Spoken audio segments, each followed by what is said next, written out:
primetime Deion Sanders' natural bravado, coupled with that of his son.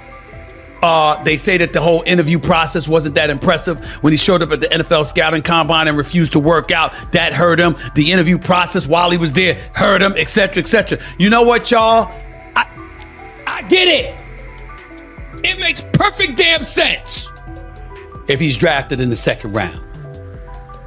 It's the fact that he fell to fifth that's alarming. The $50 million robbery of Shedeur Sanders. Because that's what I just witnessed. Everywhere we've seen, everything we've seen, everybody that has seen him play said he is the one or two in this draft. I love Cleveland picking this kid.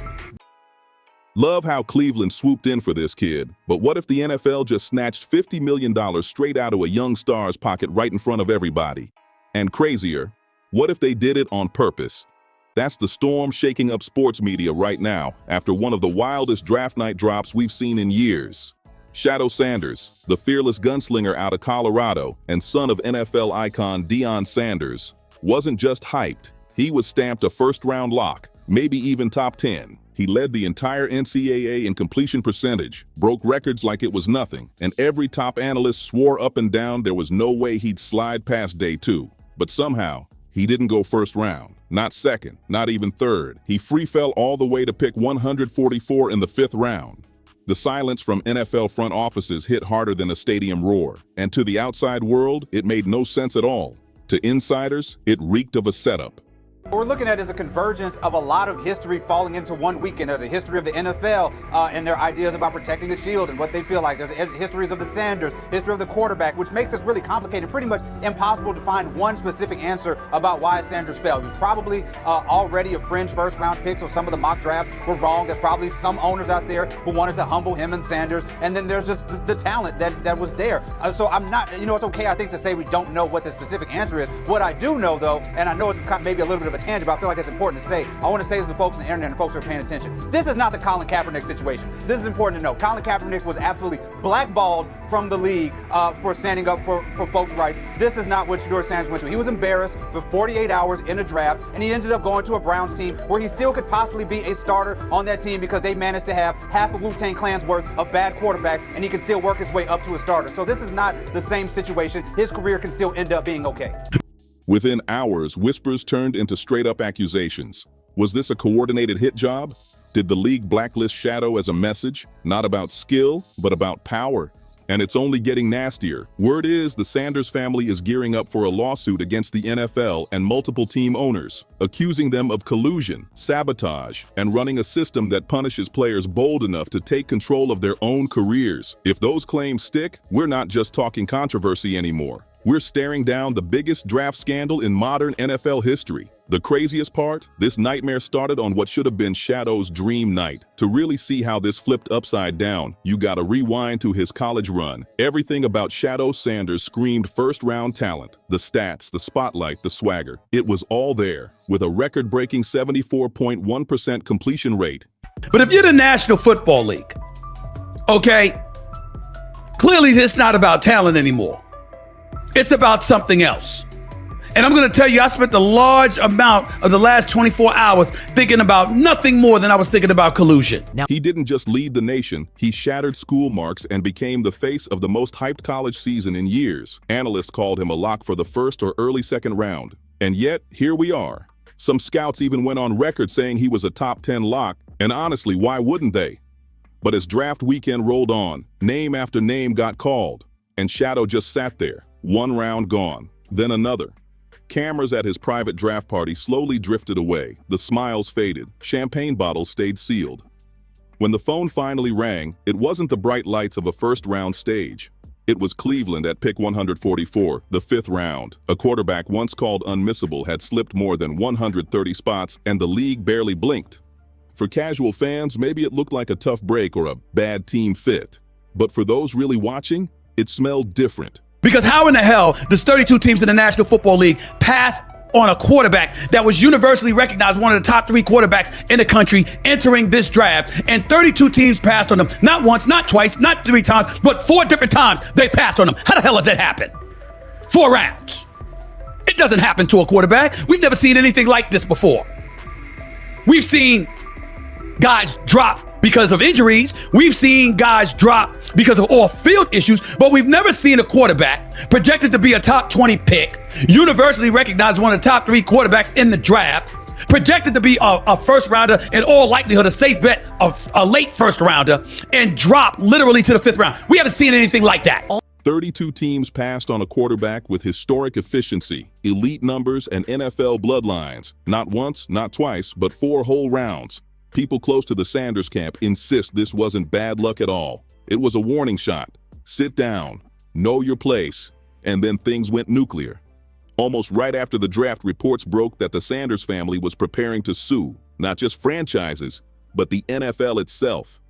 The accusations read like something out of a crime thriller: collusion, defamation, financial sabotage. And here's the kicker. Sources say a private investigator hired by the family uncovered back-channel messages between ownership groups, straight up warning teams to avoid drafting Shadeur unless they had no other option. But here's the real twist. This whole thing wasn't just about Shadeur himself.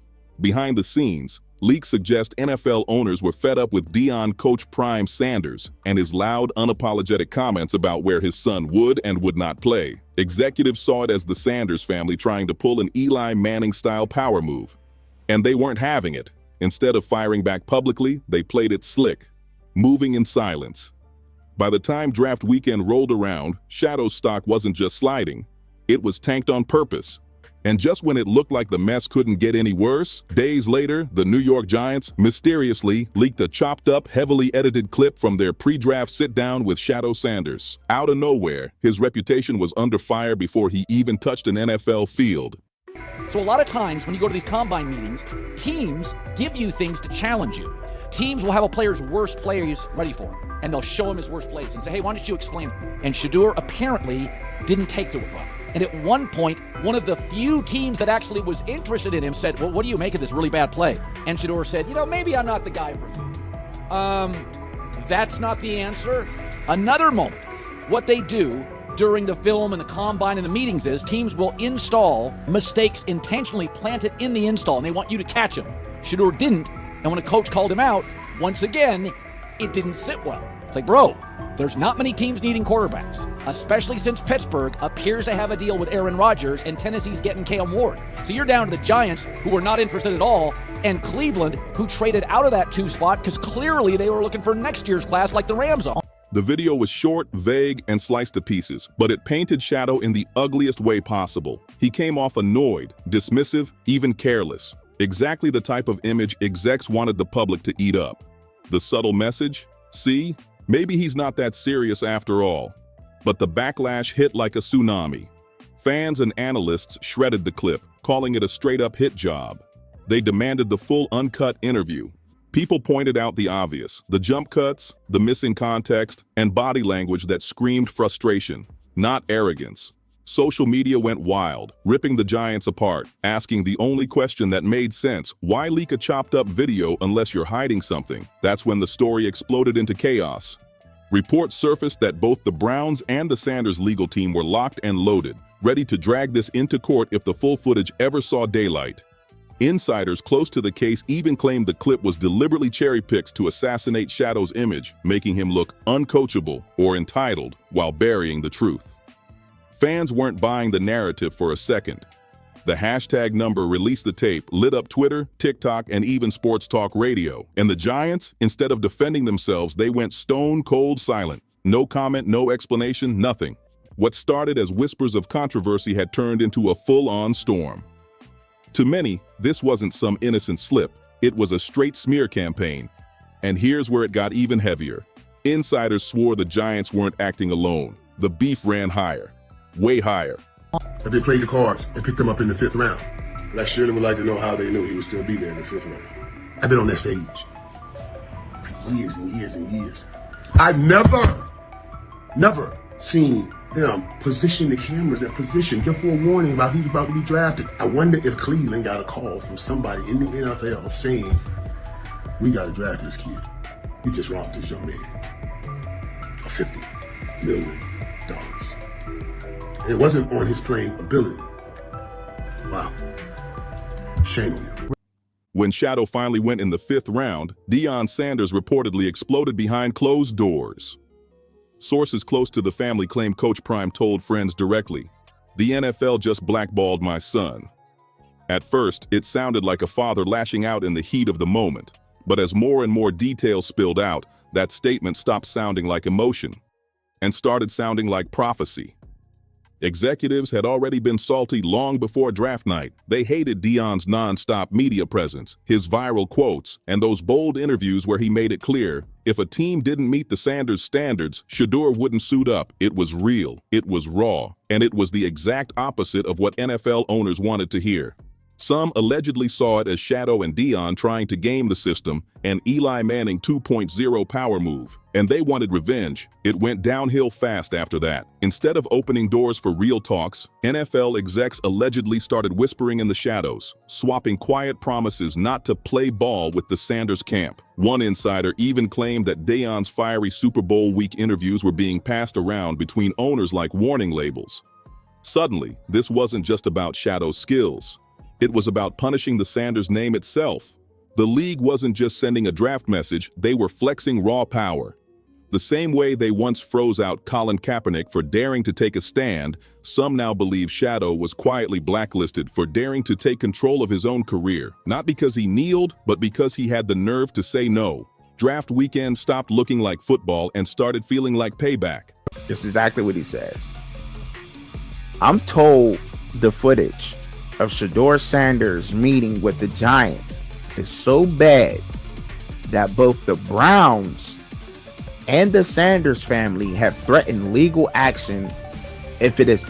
But in the middle of the chaos, one team wasn't scared. The Cleveland Browns didn't just stumble into Shedeur Sanders. Insiders say they mapped out their entire 5th round around him. And here's where it gets wild. Just 2 picks before they grabbed Shadeur, Cleveland had already drafted another quarterback, Dillon Gabriel. Analysts scratch their heads. Why double dip? But people in the room say the truth was different.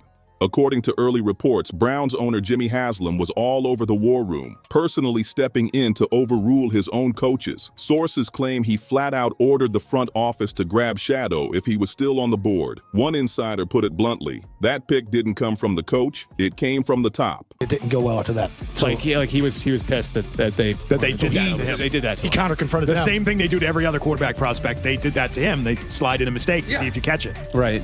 And so because you're the quarterback. But he didn't take it as a correction. He took it as like he got it's pissed just off. yeah, and it's like so here's another one. So another one was, he throws a bad interception, and it was a deep throw early in the game, and he comes back and I think they go in the meeting, they show the interception. And here's the twist. Whispers suggest Cleveland was tipped off in advance that Shadeur would still be waiting in the 5th round. How could they know that unless the whole thing was rigged? Reports say head coach Kevin Stefanski wasn't happy either. Colin Cowherd even claimed Stefanski rushed to draft Gabriel earlier, hoping to block ownership from forcing Shadeur into the mix. But he failed. Haslam got his guy. Since then, the tone out of Cleveland has done a full 180. GM Andrew Berry went public saying Shadeur wasn't drafted to just hold a clipboard. He's here to compete. GM is getting fired. The GM, who was that nigga that Jayden Daniels. The GM is on film that the nigga's son, the nigga asked his son last draft, yo, who you think I should pick? His son like, yo, you need to get the Jayden Daniels nigga, B. This is what his son, it's on tape.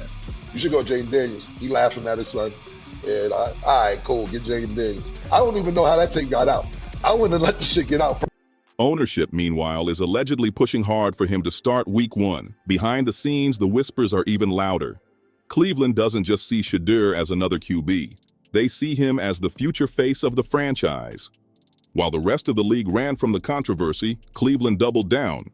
And now the team that shocked everybody on draft day might be the same one ready to hand him the keys to the offense.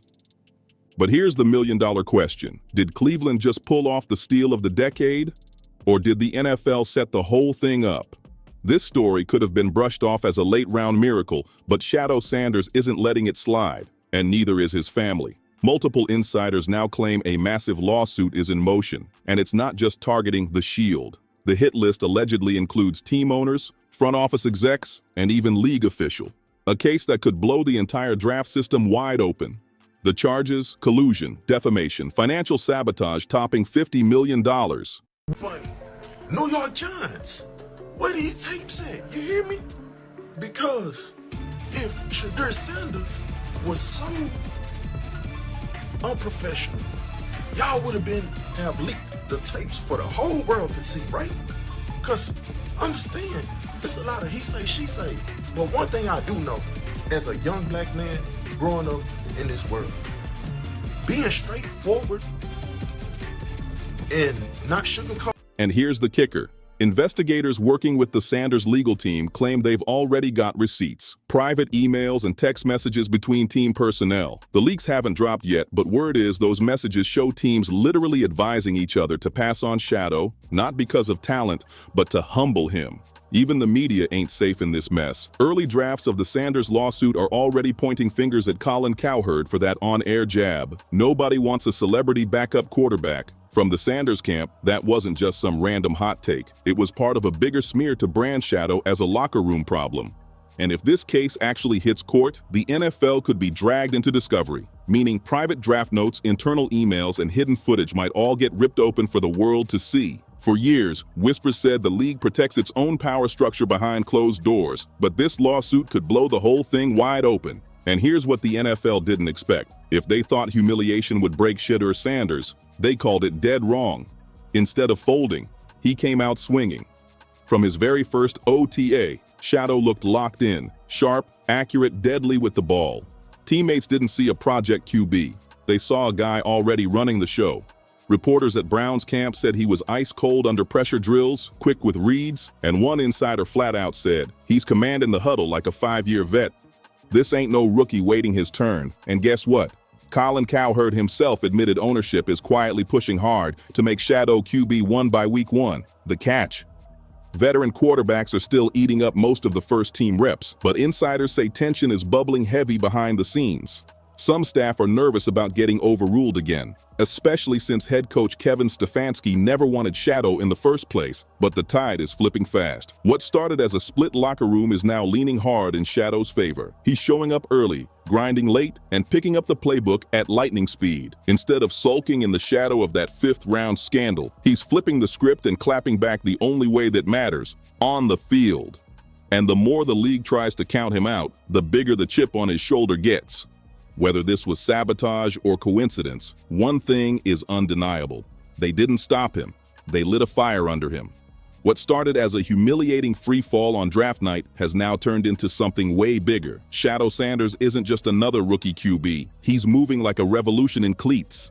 The NFL may have tried to humble him with leaks, silence, and whispers, but instead of breaking, he's sharper, louder, and impossible to ignore. Now his name is everywhere, blowing up media shows, trending all over socials, and he hasn't even taken his first pro snap yet. Analysts are already betting he could start more games this season than any other quarterback on Cleveland's roster. Meanwhile, those lawsuit threats, they're still very real. The NFL knows it. The owners know it. Even the media knows it. And the pressure's climbing fast, because if the Sanders family drops those receipts, the league could get exposed for collusion on a level they're not ready to answer for. At this point, it ain't just about one quarterback slipping in the draft. It's about who really controls the narrative in the NFL. It's about what happens when power shifts. And it's about a young black quarterback refusing to play quiet, who just might end up rewriting the system in the process. So now the real question ain't if Shedeur Sanders will make noise. It's whether the league can handle the storm when he does. Because from this point on, they're not just staring at a quarterback.